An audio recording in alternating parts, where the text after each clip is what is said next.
Hello and welcome to Sairam Sampoorna education. My name is Pavan. ఎలా ఉన్నారు అందరూ? సో మనం టీజీపీఎస్సీ అండ్ ఏపీపీఎస్సీ ఆస్పిరెంట్స్ కోసం కరెంట్ అఫైర్స్ అయితే తీసుకోవడం జరిగిందండి. సో ఇందులో మీకు and national international current affairs మెయిన్గా కవర్ చేయడం అయితే జరుగుతుంది.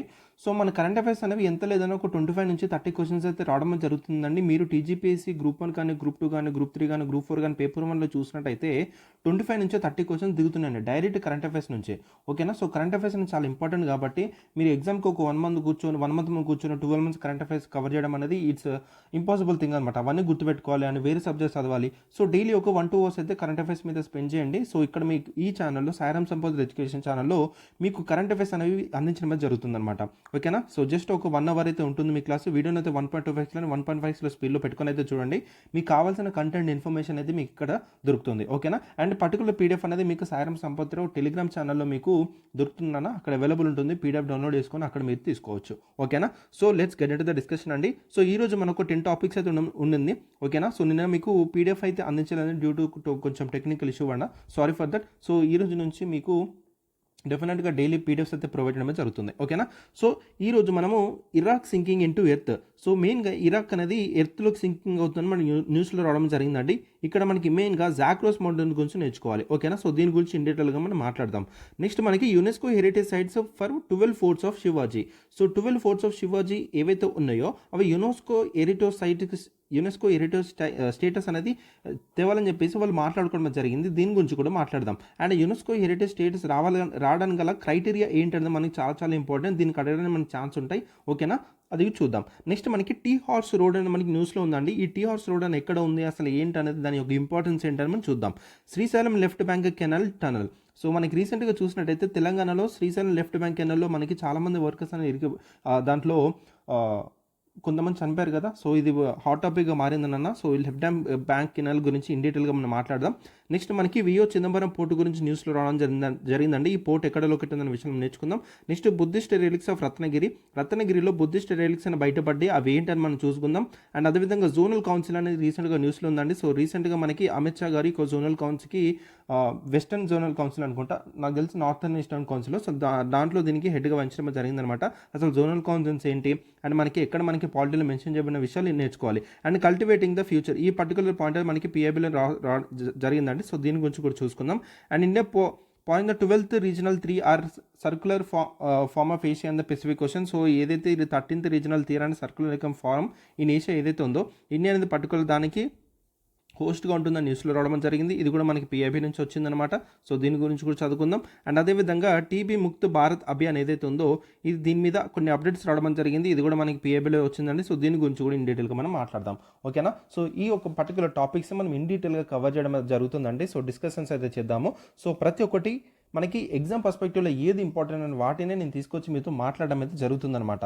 సో నేను గ్రూప్ 2 గ్రూప్ 3 పేపర్ అనాలిసిస్ చేశాను. సో పేపర్ 1 ముఖ్యంగా అందులో కరెంట్ అఫైర్స్ పార్ట్ అనేది ఏ టాపిక్ నుంచి మనకు అడుగుతున్నాడు, ఎలాంటి టాపిక్స్ అని పిక్ చేసి ఏ సెక్షన్ నుంచి మనకి పిక్ చేసి క్వశ్చన్స్ అని ఫ్రేమ్ చేస్తారు అనేది మనకి చూస్తే అక్కడ మీరు మెయిన్గా రీసెంట్గా మనకి యాడ్ అయిన ఇట్లా యూనిట్ హెరిటేజ్ యాడ్ అవడం కానీ, ఇలా మనకి హాట్ టాపిక్గా ఉన్న లెఫ్ట్ బ్యాంక్ కెనాల్ గురించి కానీ, లేకపోతే వీళ్ళు జోనల్ కౌన్సిల్ గురించి వీళ్ళు రావచ్చు. కానీ జోనల్ కౌన్సిల్ అనేది మనకి స్టాటిక్ పార్ట్గా మనకి పాలిటీలో మెన్షన్ చేయబడి ఉంటుంది. సో అలాంటి టాపిక్స్ని మనం మాట్లాడుకోవాలి. ఇక్కడ మీకు జాగ్రఫీ కవర్ అవుతుంది, ఎన్విరాన్మెంట్ కవర్ అవుతుంది, పాలిటీ కవర్ అవుతుంది అండ్ ఎకానమీ కవర్ అవుతుంది. సో ఇలా మీకు సబ్జెక్ట్స్ అనేవి డైనమిక్ అనేవి ఈ కరెంట్ అఫైర్స్ నుంచి మీరు అప్డేట్ చేసుకోవాలి. స్టాటిక్ పార్ట్ అనేది మీ ఏదైతే బుక్ సోర్స్ చదువుతున్నారో ఆ పర్టికులర్ పార్ట్లో మీకు కాన్సెప్ట్స్ కానీ ఆ స్టాటిక్ పార్ట్ ఏదైతే ఉందో మీరు అన్ని కవర్ చేసి ఉండాలి.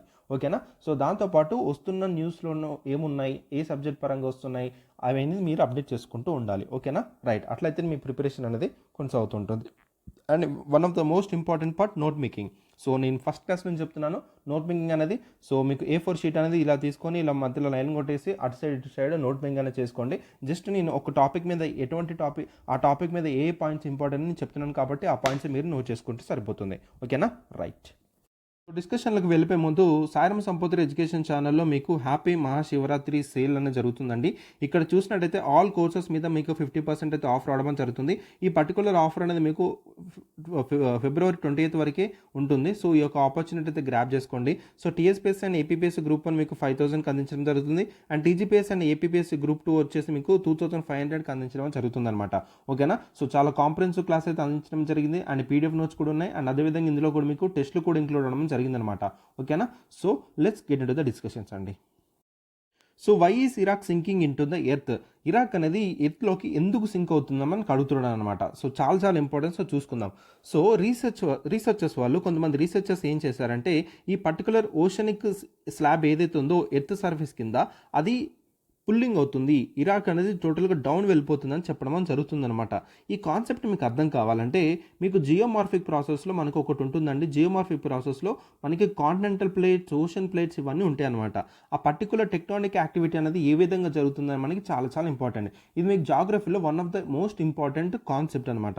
ఓకేనా. సో ఇక్కడ మేజర్గా చూసినట్టయితే northern region of Iraq particularly around Zagros mountain ఈ slowly sinking due to the tectonic activity. The Zagros mountain lie in modern day Iraq and Iran మధ్యలో లొకేట్ ఉండడం జరుగుతుందన్నమాట జాగ్రోస్ మౌంటైన్ అది. సో నిన్న కూడా ఈ జాగ్రోస్ మౌంటైన్స్ గురించి నేను చెప్పాను, ఎక్కడ లొకేట్ ఉన్నది అనే విషయం గురించి కూడా. సో జాగ్రోస్ మౌంటైన్ అనేది ఇక్కడ మనకి పెర్షియన్ గల్ఫ్ ఉంటే, పెర్షియన్ గల్ఫ్ ఇక్కడ మనకి ఇరాక్ ఉంటే, ఇరాక్ ఇక్కడ మనకి జాగ్రోస్ మౌంటైన్స్ అని లొకేట్ ఉండడం జరుగుతుందన్నమాట. ఓకేనా. So due to the tectonic activity అంటే ఏంటి సార్? సో మనకి టోటల్గా మనకి ఎత్తు అనేది మెయిన్గా చూసుకుంటే డ్యూ టు ద మనకి టెక్టానిక్ యాక్టివిటీస్ ఉంటాయి. డ్యూ టు ద చాలా మేజర్ ప్లేట్స్ ఉంటాయి, మైనర్ ప్లేట్స్ ఉంటాయి. ఈ ప్లేట్స్ వల్ల ఏంటంటే మనకి ఎర్త్ ల్యాండ్ ఏదైతే ఉందో ల్యాండ్ కానీ అటు ఓషన్ కానీ మూవ్ అవుతూ ఉంటాయి అనమాట due to the tectonic activity. ఓకేనా. సో అలా మూవ్ అవడం వల్ల మనకి ఎర్త్ ఏదైతే ఉందో చాలా డిస్టర్బెన్స్లోకి వెళ్ళిపోవడం జరుగుతుంది. సో ఇదే టెక్టానిక్ యాక్టివిటీ వల్ల మెయిన్గా జాగ్రస్ మౌంటైన్స్ అనేది ఇలా స్లోగా ఎర్త్లోకి సింక్ అవుతుందని చెప్పడం జరుగుతుంది అనమాట. ఓకేనా. సో చూసుకోండి, చాలా ఇంపార్టెంట్. మేజర్గా మీరు చేయాల్సింది ఏంటంటే ఇక్కడ మీకు జియోమార్ఫిక్ ప్రాసెస్లో మెయిన్గా ఈ టెక్టానిక్ ప్లేట్స్ గురించి మీకు తెలియాలి.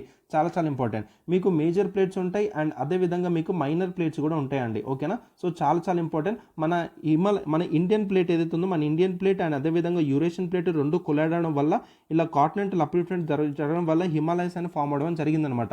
ఈ కాన్సెప్ట్ అంతా మీకు ఈ యొక్క టెక్టానిక్ ప్లేట్స్లో రావడం జరుగుతుంది. ఓకేనా. సో మనకి ఓవరాల్ వరల్డ్లో మేజర్ ప్లేట్స్ ఉంటాయి, మైనర్ ప్లేట్స్ ఉంటాయి. నాకు మేజర్ ప్లేట్స్ ఏంటి, మైనర్ ప్లేట్స్ ఏంటి అనేది కామెంట్ సెక్షన్లో తెలపండి. ఓకేనా. సో ఇది మీకు డైనమిక్ పార్ట్ అంటే కరెంట్ అఫైర్స్లో ఏముందని. ఇక్కడ ఏంటి టెక్టానిక్ యాక్టివిటీ అనేది ఏ ఇంపార్టెంట్ టాపిక్లు, ఏ సబ్జెక్టుల టాపిక్, జాగ్రఫీలో మనకి జియోమార్ఫాలజీలో. సో ఈ టెక్టానిక్ యాక్టివిటీ నుంచి వాడు ఏం చేశారంటే ఈ టాపిక్ మీద స్టూడెంట్స్కి అవగాహన ఉందా లేదా అని చెప్పేసి మేజర్ ప్లేట్స్ ఏంటి, మైనర్ ప్లేట్స్ ఏంటి, ఆ పర్టికులర్ ప్లేట్స్ అనేవి ఏ కంట్రీగా ఉన్నాయి అనేది మనకు అడుగుతాడు అనమాట. అర్థమవుతుందా. సో చాలా ఇంపార్టెంట్, రైట్. సో అండ్ మేజర్గా చూసినట్టయితే కాజ్ ఆఫ్ ద సింకింగ్ ఎందుకు జరుగుతుంది? The sinking oceanic slab beneath the earth surface is pulling the northern region of the Iraq down. So ఏదైతే ఓషనిక్ ప్లేట్ ఉందో ఓషనిక్ ప్లేట్ అనేది ఇలా మనకి సింక్ అవుతుందని చెప్పడం జరుగుతుందన్నమాట. ఓకేనా. And the slab is a part of the ancient Neotethys ocean floor which existed over 66 million years ago. So ఈ యొక్క నిథోసిన్ ఏదైతే ఉందండి Neotethys. So Neotethys ocean floor అనేది చాలా ఏన్షియంట్కి చెందిన స్లాబ్ అనమాట. విచ్ 66 million yearsకి చెందిన ఒక నియోథేథిస్. ఇది ఇప్పుడు బినీత్లోకి వెళ్ళిపోవడం జరుగుతుంది. ఎర్త్ సర్ఫేస్ అనేది టోటల్గా పుల్లింగ్ చేసుకుంటుందని చెప్తున్నారు అనమాట.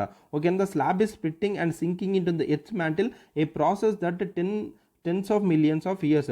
ఈ పర్టికులర్ ప్రాసెస్ ఏదైతే ఉందో చాలా నెమ్మదిగా జరుగుతుందండి. ఓకేనా. సో చాలా నెమ్మదిగా జరుగుతుంది.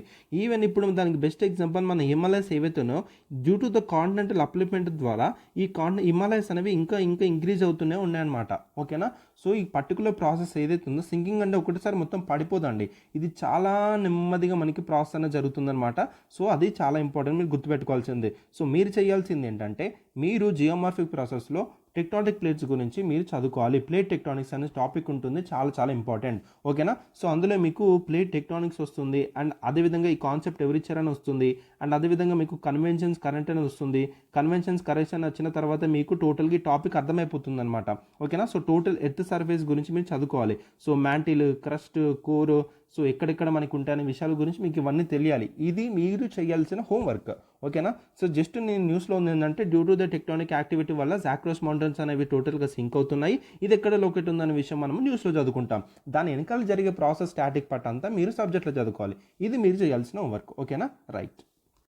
సో ఇక జియోలాజికల్ ప్రాసెస్ ద్వారా జరుగుతుందని చెప్పాను కదా, it is due to the plate tectonics. ఈ టాపిక్ మీరు హోంవర్క్ అనేది చేయాలి, చాలా ఇంపార్టెంట్. ఓకేనా. సో ప్లేట్ టెక్టానిక్స్ టోటల్గా మీరు రివైజ్ చేయాలి. ఓకేనా. సో ఆ ప్లేట్ టెక్టానిక్స్ ఏంటి, ఏ కాంటినెంటల్ ప్లేట్స్ వల్ల ఇది కొలైడ్ అయ్యి ఈ యొక్క ఓషనిక్ స్లాబ్ అనేది మనకి సింక్ అవుతుందని చూసినట్టయితే ఎరేబియన్ అండ్ యూరేషియన్ కాంటినెంటల్ ప్లేట్స్ ఏవైతే ఉన్నాయో అవి మనకి కొలైడ్ అవడం జరిగిందనమాట. సో దానివల్ల ఓషనిక్ స్లాబ్ ఏదైతే ఉందో మనకి టోటల్గా టేరేపై సింక్ అవడం జరుగుతుంది.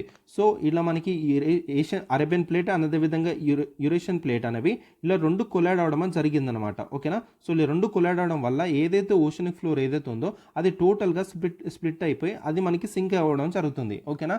సో నేను చెప్తుంటే మీకు కన్ఫ్యూజ్ అవ్వచ్చు, కానీ మీరు ఒకవేళ ప్లేట్ టెక్టానిక్స్ కాన్సెప్ట్ కనుక మీరు చూసి దానికి మీరు టోటల్గా చదువుంటే నేను చెప్తున్న ఏ పాయింట్ ఉందో మీకు క్లియర్ అవుతుందన్నమాట.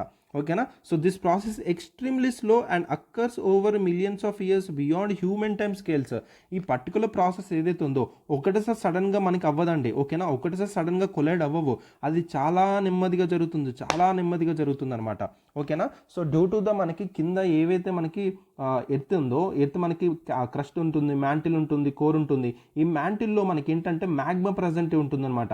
ఈ మ్యాగ్మా వల్ల క్రస్ట్ అనేది మనకి ఎప్పుడు ఒక ప్లేట్స్ లాగా డివైడ్ అవ్వడం జరిగింది. ఆ ప్లేట్స్ని ఈ మ్యాగ్మా అనేది ఎప్పుడు మనకి ఒక కన్వెన్షన్స్ కరెంట్ ద్వారా మూవ్మెంట్ ఉంటుంది అనమాట. ఆ మూవ్మెంట్ అనేది చాలా స్లోగా ఉంటుంది. ఓకేనా. ఇది ఇంపార్టెంట్, రైట్. సో అండ్ అదేవిధంగా ఈ ప్లేట్స్ దగ్గరనే నేను ఏదైతే ఇట్లా ప్లేట్ టెక్టానిక్స్ కాన్సెప్ట్లో మీకు వస్తుంది అంటే మేజర్ ప్లేట్స్ దగ్గరనే మీకు ఇక్కడ మనకు వాల్కానిక్ ఎరప్షన్స్ అని కనిపిస్తాయి అండ్ యాక్టివ్ వాల్కనీస్ కూడా కనిపించడం జరుగుతుంది. సో అది మనకి హాట్ స్పాట్స్ అని కూడా జరుగుతుంది. ఓకేనా, రైట్. ఇప్పుడు మేజర్గా మీరు ఆఫ్రికాలో ఉన్న రిఫ్ట్ వ్యాలీ మేజర్గా చూసినట్టయితే రిఫ్ట్ వ్యాలీ ఏదైతే ఉందో డ్యూ టు ద కాంటినెంటల్ మనకి స్ప్రెడ్ అవ్వడం వలన మనకి రిఫ్ట్ వ్యాలీ అనేది డివైడ్ అయిపోతుంది అనమాట. ఓకేనా. ఈ కాన్సెప్ట్ అంతా మీకు ప్లేట్ టెక్టానిక్స్లోనే ఉంటుంది, దయచేసి మీరు రివిజన్ చేయాలి. ఓకేనా. సో ఇక్కడ మనకి రీసెర్చ్ అనేది చేశారు నాన్న. సో ఎర్త్క్వేక్ ప్రెడిక్షన్ అనేది కూడా చేయడం జరిగింది. సో దీనివల్ల ఏదైనా టూ ప్లేట్స్ కొలైడ్ అవడం వల్ల మనకి మనకి వాల్కనిక్ ఎరప్షన్స్ అన్న అవుతాయి, లేదంటే అక్కడ ఎర్త్క్వేక్స్ అన్న మనకి జరుగుతాయి అనమాట. ఓకేనా. సో ఈ విధంగా మనకి జరుగుతుంది. This is crucial for the regions like Turkey, Syria and Iraq which are the prone to earthquake. That 2023 earthquake in Turkey and Syria. మనకి టర్కీలో అండ్ సిరియాలో మనకి మేజర్గా ఒకటి 2023లో ఒక ఎర్త్క్వేక్ రావడం అని జరిగింది. ఎర్త్క్వేక్ ఎందుకు వచ్చింది, సో ఎర్త్క్వేక్ అనేది ఏ విధంగా ఫామ్ అవుతుంది మనకి ఇక్కడ చాలా తెలియాలన్నమాట. ఓకేనా. సో మీరు కూడా ఈ హోంవర్క్ అనేది చేయాలి. ఓకేనా. సో జస్ట్ న్యూస్లో ఉన్నది ఏముందని నేను చెప్తున్నాను, దాని వెనకాల మీరు చేయాల్సిన హోంవర్క్ ఇదేనన్నా. ఎర్త్క్వేక్ ఏ విధంగా ఫామ్ అవుతుంది అనేది మీకు తెలియాలి. అండ్ ఇండియాలో మనకి ఎర్త్క్వేక్ జోన్స్ అనేవి ఏ విధంగా ఉన్నాయి, ఏ పర్టికులర్ స్టేట్ అనేది ఎన్ని జోన్స్ ఉన్నాయి అనేది మీకు తెలియాలి. సో ఈ విధంగా బ్యాక్గ్రౌండ్ వర్క్ అని మీకు తెలియాలన్నమాట. ఈ పార్ట్ అంతా మీరు స్టాటిక్ పార్క్లోనే మీరు ముందు చదువుకొని ఉంటే ఇప్పుడు చదివేది మీకు క్లియర్గా అర్థమవుతుంది. ఓకేనా, రైట్. ఆ విధంగా మీరు ఎర్త్క్వేక్ గురించి చదవండి అండ్ ఇండియాలో మనకి జోన్స్ అనేవి ఏ విధంగా ఉన్నాయి అండ్ ఎన్ని జోన్స్ ఉన్నాయని మీకు తెలియాలి. ఓకేనా, right. So the research helped that estimate the depth of the geothermal gradient which can be used for the electricity production. So ఇక్కడ వాళ్ళు చేసిన ఇంప్లికేషన్ దాని మీద రీసెర్చ్ చేశారండి. ఇక్కడ మనకు అంత ఇంపార్టెంట్ ఏం అవసరం లేదు. బట్ టర్కీ, సిరియా, ఇరాక్ ఏదైతే ఉందో ఇది సీరియస్గా ఉండడం జరిగింది డ్యూ టు ఈ యొక్క పర్టికులర్ ప్లేట్ టెక్టానిక్స్ ప్రాసెస్ వల్ల ఏదైతే మనకి సింక్ అవుతుందో జాక్రోస్ మౌంటైన్స్ అనేది. ఈ పాయింట్ అయితే మీరు గుర్తుపెట్టుకోవాలి. ఓకేనా. సో జాక్రోస్ మౌంటైన్స్ అని ఎక్కడ ఉంది, అది ఏంటనే మీరు గుర్తుపెట్టుకుంటే సరిపోతుంది. నెక్స్ట్ టాపిక్ చూడండి, UNESCO heritage status for 12 forts of Shivaji.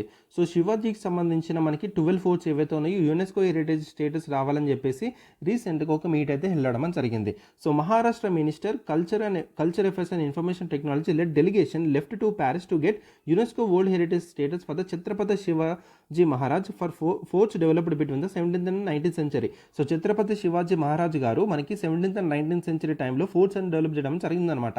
ఆ సైట్స్కి యునెస్కో వరల్డ్ హెరిటేజ్ స్టేటస్ రావాలని చెప్పేసి రీసెంట్గా మహారాష్ట్రకి చెందిన minister for culture affairs and information technology వాళ్ళు మనకి ప్యారిస్కి వెళ్ళడం జరిగిందనమాట. అక్కడ మీటింగ్ అయితే వెళ్ళడం జరిగింది. So the proposal is submitted under the concept of Maratha military landscape of India అని వాళ్ళు ఒక కాన్సెప్ట్ ద్వారా మనకి సబ్మిట్ అయితే చేయడం జరిగిందనమాట. ఓకేనా, రైట్. సో ఇక్కడ మనకి టోటల్గా ఫోర్ట్స్ అని ఎన్ని ప్రపోజల్ చేశారంటే మహారాష్ట్రలో మనకి తమిళనాడులో ఉండడం జరిగింది. ఈ యొక్క పర్టికులర్ ఛత్రపతి శివాజీ మహారాజ్ గారి యొక్క ఫోర్ట్స్ అనేటివి ఇక్కడ మనకి లోహగాడ్, సలేర్, రాయ్గాడ్, రాజ్గాడ్. సో ఇవన్నీ మనకి ప్రపోజల్స్లో ఉన్నాయి కాబట్టి వన్స్ ఒకవేళ మనకి యునెస్కో హెరిటేజ్ స్టేటస్ అని ఒకవేళ లభిస్తే దాని గురించి ఇన్డెటెల్గా అప్పుడు మనం చదువుకుందాం. ఇది జస్ట్ ప్రపోజల్ ఉంది కాబట్టి ప్రపోజల్ ఉన్న మేజర్గా మనకి అడగడానికి ఛాన్స్ ఉండదు. ఏవైతే ప్రపోజల్ ఇచ్చిన తర్వాత యాక్సెప్ట్ చేసి ఉంటాయో అంటే స్టేటస్ వచ్చిన తర్వాత ఏవైతే మన న్యూస్లో వస్తాయో వాటిని మనం ఎక్కువగా ఫోకస్ చేసి చదవాలి. ఓకేనా. సో ఇది ఏంటంటే దీని ఎందుకు యునెస్కో హెరిటేజ్ సైట్ ఇస్తారంటే అది గ్లోబల్ రికగ్నిషన్ అయితే ఇవ్వడం జరుగుతుందన్నమాట. ఓకేనా. సో అందుకే వీళ్ళు ప్రపోజల్ అయితే పెట్టడం జరిగింది. వన్స్ ఇన్ కేస్ మనకు ఒక స్టేటస్ అనేది లభిస్తే దాని గురించి ఇన్ డీటెయిల్గా మనం చదువుకుందాం. దీని యొక్క క్రైటీరియా మనకు చాలా ఇంపార్టెంట్ అండి. ఆ క్రైటీరియా ఏంటంటే మనం చదువుకుందాం ఇప్పుడు. So UNESCO world heritage status కనుక దాని గురించి చూసినట్టయితే ఇది కల్చర్ అండ్ న్యాచురల్ సైట్స్కి అయితే డెసిగ్నేట్ చేయడం జరుగుతుంది. దాని యొక్క ఫుల్ ఫామ్ వచ్చేసి United Nations Educational Scientific and Cultural Organization. ఇది టోటల్గా వరల్డ్ హెరిటేజ్ లిస్ట్ని మనకి మేనేజ్ చేయడం అయితే జరుగుతుందన్నమాట. సో వరల్డ్ హెరిటేజ్ కన్వెన్షన్ మనకి 1972లో జరిగింది. So adopted by the UNESCO to protect culture and the natural heritage of outstanding universal value. So ఏదైతే పర్టికులర్ మాన్యుమెంట్ అనేది కానీ ఏదైనా కానీ ఆ న్యాచురల్ హెరిటేజ్ అనేది అది అవుట్ స్టాండింగ్ యూనివర్సల్ వాల్యూ ఉంటే దాన్ని ప్రొటెక్ట్ చేయాలని చెప్పేసి యునెస్కో వాళ్ళు అడాప్ట్ చేసుకోవడం అనేది జరిగిందనమాట. సో దీనివల్ల మనకి ఏంటంటే so it preserves heritage for future generation and promote international cooperation. ఇది చాలా చాలా ఇంపార్టెంట్, గుర్తుపెట్టుకోండి. So about world heritage site చూసినట్టయితే a landmark on area with legal protection under the UNESCO convention. ఏదైనా పర్టికులర్ వరల్డ్ హెరిటేజ్ సైట్గా మనం చెప్పినట్టయితే ఆ పర్టికులర్ సైట్ అనేది ఒక లీగల్ ప్రొటెక్షన్ ద్వారా అండర్ యునెస్కో కన్వెన్షన్లో మనకి ఆ పర్టికులర్ ల్యాండ్ మార్క్ అయితే ఉండమని జరుగుతుంది. సో దానికి cultural, historical, scientific and natural significance అనేది ఉండాలి. Must have, very very important. And that is considered to be the out standing universal value and transcending national boundaries. So ఒక out standing universal value అని ఉండాలి and cultural గాను, historical గాను, scientific గాను and అదేవిధంగా natural significance అని ఉండాలి అని చెప్పడం జరుగుతుంది. ఒకవేళ అలాంటి ల్యాండ్ కనుక మనకు ఒకవేళ వరల్డ్ హెరిటేజ్ సైట్ ఇస్తే అది లీగల్ ప్రొటెక్షన్గా ఉంటుంది అండర్ యునెస్కో కన్వెన్షన్ అని కూడా చెప్పడం జరుగుతుంది. ఓకేనా, రైట్. సో ఇది మనకి చాలా ఇంపార్టెంట్ అండి. సెలెక్షన్ క్రైటీరియా ఏ విధంగా చేస్తారని మనకి చాలా ఇంపార్టెంట్ అనమాట. సో అది హ్యూమన్ క్రియేటివ్ జీనియస్ మాస్టర్ పీస్గా ఉండాలి అండ్ అదేవిధంగా important interchanging of human values in architecture, technology, arts and design. So ఈ పర్టికులర్ ఎలిమెంట్స్లో ఒక టైప్ ఆఫ్ ఇంపార్టెన్స్ అనేది కనిపించాలి and unique testimony to a living or lost cultural tradition and civilization. ఒక యూనిక్ టెస్టిమోనీ ఉండాలి దాని మీద అని చెప్తున్నారు. And outstanding example of building architecture assemble illustrating key historical stages. అంటే పర్టికులర్ ఆర్కిటెక్చర్ అనేది మనకి అవుట్ స్టాండింగ్గా ఉండాలని చెప్తున్నారు. And exceptional traditional settlement of or land use representing of cultural human environmental interaction. అక్కడ మేజర్గా చూసినట్టయితే ఒక ట్రెడిషనల్ సెటిల్మెంట్ అనేది అక్కడ కనిపించాలి అండ్ అదేవిధంగా కల్చరల్ హ్యూమన్ ఎన్విరాన్మెంట్ ఇంటరాక్షన్ అనేది రిప్రజెంట్ చేయాలని చెప్పేసి వాళ్ళు అంటున్నారు. And tangible link to significant events, traditions, beliefs or works of the universal value. And అదేవిధంగా natural phenomenon or exception natural beauty అనేది ఉండాలి. అండ్ అదేవిధంగా key examples of earth history, geological process, landforms ఇలాంటివి కూడా వాళ్ళు చేయడం జరుగుతుంది. And అదేవిధంగా ఎకోసిస్టమ్ ఎవల్యూషన్ సంబంధించిన ఈ సిగ్నిఫికెంట్ ఎకలాజికల్, బయాలజికల్ ప్రాసెస్ ఏదైతే ఉందో వాటిని కూడా కన్సిడర్ చేస్తారని చెప్తున్నారు. And vital habitats for conserving biodiversity including threatened species. వాటిని కూడా వీళ్ళు ఏదైతే ఆ పర్టికులర్ ప్లేస్ అనేది బయోడైవర్సిటీ ఉంది, సో అందుకే ఇది మనం దీన్ని యునెస్కో వరల్డ్ హెరిటేజ్ సైట్గా చేస్తే అక్కడున్న స్పీషీస్ ఏవైతే ఉన్నాయో అవి థ్రెటన్ కాకుండా ఉంటాయి అనే వాటిని కూడా వీళ్ళు చేస్తారని చెప్తున్నారు అనమాట. ఓకేనా. సో ఈ విధంగా సెలెక్షన్ క్రైటీరియాలో మనకి చాలా ఉన్నాయండి. సో దీని నుంచి మనకి ఎక్కువగా మనకి అంత రాకపోవచ్చు, బట్ మీరు ఒక నాలెడ్జ్ అనేది మీరు ఉంటే సరిపోతుంది అనమాట. సో డెఫినెట్గా మనకి స్టేట్మెంట్స్ అనేవి ఏ విధంగా ఇస్తున్నాడో అది పాజిటివ్గా ఉంటే డెఫినెట్గా ఆన్సర్ అవ్వడం జరుగుతుంది. ఒకవేళ నెగిటివ్గా ఉంటే అది మనకి తప్పకుండా అది మనకి స్టేట్మెంట్ అనేది రాంగ్ అవ్వడానికి ఛాన్స్ ఉంటుందన్నమాట. ఓకేనా. సో ఆ విధంగా మీరు ఏంటంటే స్టేట్మెంట్స్ అనేవి ఏ విధంగా ఇచ్చాడో అది పాజిటివ్ ఉందా నెగిటివ్ ఉందా దాని ప్రకారంగా మీరు ఏంటంటే ఆన్సర్ చేయొచ్చు నాన్న, అర్థమవుతుంది. అక్కడ మీరు ఎలిమినేషన్స్ అనేవి వాడుకోవచ్చు. ఓకేనా. సో నేను సపరేట్గా నేనైతే సెషన్ తీసుకుంటాను. మనకి ఎంసీక్యూస్ అనేవి ఏ విధంగా అప్లై చేయాలి నాలెడ్జ్ అనేది అండ్ అదేవిధంగా దాని మీద మనకి ఏంటంటే స్టేట్మెంట్స్ అనేవి నెగిటివ్గా పాజిటివ్గా అబ్జర్వ్ చేసి ఏ విధంగా మనం దాన్ని ఆన్సర్ చేయొచ్చు అనే విషయము మనం ఇన్ డీటెయిల్గా అయితే మాట్లాడుకుందాం. ఓకేనా, రైట్. సో ఇండియాలో మనకి వరల్డ్ హెరిటేజ్ సైట్స్ అనే మనకి యాజ్ ఆఫ్ ఫిబ్రవరి 2025 కనుక చూసినట్టయితే దేర్ ఆర్ 43 సైట్స్ ఉండమని జరిగిందండి. ఈ 43 సైట్స్లో మనకి 35 కల్చరల్ సైట్స్ ఉన్నాయి, 7 న్యాచురల్ సైట్స్ ఉన్నాయి, 1 మిక్స్డ్ సైట్ ఉండమని జరిగిందనమాట. సో చూసారా, వరల్డ్ హెరిటేజ్ సైట్స్ అనేవి టోటల్గా మనకి 3గా పరిగణించడం జరుగుతుంది. కల్చరల్ సైట్స్ గాను, న్యాచురల్ సైట్స్ గాను అండ్ అదేవిధంగా మిక్స్డ్ సైట్స్ గాను. కల్చరల్ సైట్స్లో మనకి 35 ఇండియాలో మనకి 35 కల్చరల్ సైట్స్ ఉంటాయి, న్యాచురల్ సైట్స్ వచ్చేసి 7 ఉన్నాయి అండ్ మిక్స్డ్ వచ్చేసి మనకి 1 ఉండమని జరిగింది. నాకు కామెంట్ సెక్షన్లో ఈ మిక్స్డ్ సైట్ ఏంటన్నది నాకు కామెంట్ సెక్షన్లో తెలపని నేను చూస్తాను. ఓకేనా, రైట్. నెక్స్ట్ టాపిక్ చూడండి, టీ హార్స్ రోడ్. సో రీసెంట్గా చైనా అంబాసిడర్ ఈ పర్టికులర్ టీ హార్స్ రోడ్ గురించి మనకి పోస్ట్ వేయడం జరిగిందండి ఇన్ ఎక్స్. ఓకేనా, సో ట్విట్టర్లో మనకి చైనా అంబాసిడర్ ఈ పర్టికులర్ టీ హార్స్ రోడ్ గురించి పోస్ట్ చేయడం జరిగింది. సో దాని యొక్క సిగ్నిఫికెన్స్ ఏంటని మనం చూద్దాం. So what was the tea horse road? So it was not a single road but a network of routes spanning over 2000 kilometers. Okay, the road connected south west China to India, Nepal, Bangladesh through Tibet.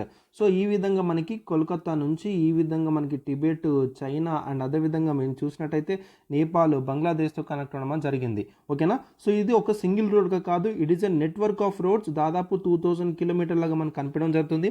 The main pathways passed through Yunnan province cities like Dali and Lijiang, reaching Lhasa before branching in to the Indian subcontinent. So అంత detail అవసరం లేదు, but ఏంటంటే tea horse road ఏదైతే ఉందో it is a network of route. ఇది మనకి మెయిన్గా India, Nepal and Bangladesh through Tibet ద్వారా కనెక్ట్ చేయడం జరుగుతుందనే పాయింట్ మీరు గుర్తుపెట్టుకుంటే సరిపోతుంది. ఓకేనా. సో రీసెంట్గా న్యూస్లో ఉంది, సో దాని గురించి చదువుకోవడం ఇంపార్టెంట్. సో హిస్టారికల్ బ్యాక్గ్రౌండ్ మీరు చూసినట్టయితే చైనాకి చెందిన మనకి ఒక తాంగ్ డైనాసిటీ ఆరిజిన్స్ నుంచి రావడం జరిగింది ఒక టీ హార్స్ రోడ్ అనేది. The tea horse road dates back to the Tang dynasty. మెయిన్గా బుద్ధిస్ట్ మాంగ్ ఏంగ్ మెన్షన్ చేయడం జరిగింది. The products like sugar, textiles, rice, noodles so being transport from the China to Tibet India ఈ particular route ద్వారా చెప్పడం జరిగింది. And song dynasty trade అని కూడా చెప్పడం జరిగింది. By Song dynasty the trade mainly focused on tea and horses through other goods were also traded. So మెయిన్గా ఇక్కడ మనకి ఈ particular dynasty tea and horses ఈ పర్టికులర్ రూట్ ద్వారా ట్రేడ్ అయిందని చెప్తున్నారు. సో అది కల్చర్ అండ్ కమర్షియల్ పాత్వే కూడా మనకి ఇంపార్టెన్స్ ఉండడం జరిగిందనమాట. అండ్ టీ అనేది ట్రేడ్ అవ్వడం జరిగింది. The tea from China was transported to Tibet and then to Kolkata from where it was sold in Europe and Asia. So ఈ విధంగా టీ ట్రేడ్ అని మనకి జరిగిందనమాట. And demand for tea, Tibetans nomads highly valued tea as a beverage, making it an essential trade item. Very very important. So tea అనేది అప్పట్లో చాలా ఇదిగా ఉండేది నాన్న. సో మీరు నాకు ఒక ఇంపార్టెంట్ టాపిక్ ఏంటంటే మేజర్గా స్టార్టింగ్ పార్ట్లో మీకు historical background, that is in polity మనకి హిస్టారికల్ బ్యాక్గ్రౌండ్లో కొన్ని యాక్ట్స్ అని ఉంటాయనన్నా. సో ఓకేనా. సో యాక్ట్స్లో మనకి ఏంటంటే చైనాకి ఈ యొక్క టీ మోనోపాలీ అనేది ట్రేడింగ్ అనేది చేసుకోవడానికి ఉంటుంది. ఈ చైనాతో టీ ట్రేడింగ్ అనేది మోనోపాలీగా మనకి చేసుకోవడానికి గల ఆ పర్టికులర్ యాక్ట్ అనేది ఏంటని నాకు కామెంట్ సెక్షన్లో తెలపండి. చాలా చాలా ఇంపార్టెంట్. మీరు ఎంతవరకు పాలిటీ సబ్జెక్ట్ చదవంటారనేది నేను చూస్తాను. ఓకేనా. సో ఇలా మీరు ఒక పాయింట్ నుంచి ఇంకో సబ్జెక్ట్ కనెక్ట్ చేసుకోవాలన్నమాట. ఓకేనా. హిస్టారికల్ బ్యాక్గ్రౌండ్లో మెయిన్గా పాలిటీలో మనకి యాక్ట్స్ అని ఉంటాయి కదా, మనకి చాలా చాలా ఇంపార్టెంట్ యాక్ట్స్ అనేటివి. ఆ యాక్ట్స్లో చైనాతో ట్రేడింగ్ అనేది మెయిన్గా చైనాతో టీ ట్రేడింగ్ అనేది మోనోపోలీగా చేసుకోవడం అనేది జరిగింది. అది ఏ యాక్ట్లో మెన్షన్ చేయబడి నాకు కామెంట్ సెక్షన్లో తెలుపని నేను చూస్తాను. ఓకేనా. రైట్. అండ్ అదేవిధంగా ఇక్కడ మేజర్గా చూసినట్టయితే మిలిటరీ పర్పస్ కోసం కానీ అండ్ హార్సెస్ అండ్ ఈ యొక్క ట్రాన్స్పోర్టేషన్లో హార్సెస్ అనేవి చాలా వైటల్ రోల్ అనేది ప్లే చేయడం జరిగిందని చెప్తున్నారు. సో ఈ సిగ్నిఫికెన్స్ ఉండడం జరిగింది దీనికి.